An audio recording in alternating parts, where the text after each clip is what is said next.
तुम कहाँ थे? मैं तो फिक्र में मर ही गई थी। कोई ऐसा करता है क्या? मुंह क्यों उतरा हुआ है? जेवदत्त, बहुत बहुत मुबारक हो। मुझे यकीन नहीं आ रहा फरात, अफसोस है तुम पर, शर्म की बात है।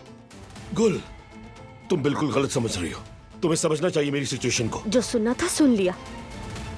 दारिया से बात कर चुके हो। ये बिजनेस मैटर है, बस इतना जान लो। वो औरत कुछ छुपा रही है। सबिया खातून, अगर हमने सबिया के बैरून मुल्क वाले माजी के बारे में कुछ जान लिया तो यकीनन इसरा तक भी पहुंच सकते हैं। कहीं अपना इरादा बदल तो नहीं लिया इन्होंने? सबिया साहिबा, दरवाजा खोले प्लीज। मेरी बात क्यों नहीं सुनती तुम? क्यों हर बार अपनी मर्जी करती हो? कितनी बार कहा है मैंने कि उस औरत से दूर रहना है तुमने? ये इतने गुस्से में कहाँ जा रहा है?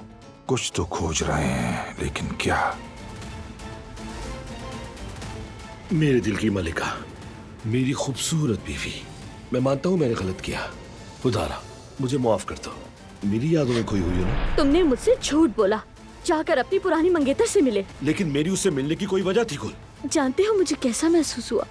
जैसे कोई बच्चे अपना खिलौना खोते। तुमने मेरा दिल तोड़ा है फरात। मैं आ गई हूँ। बताएं अम्मी कहाँ हैं? प्लीज बताइए। तुम्हारी माँ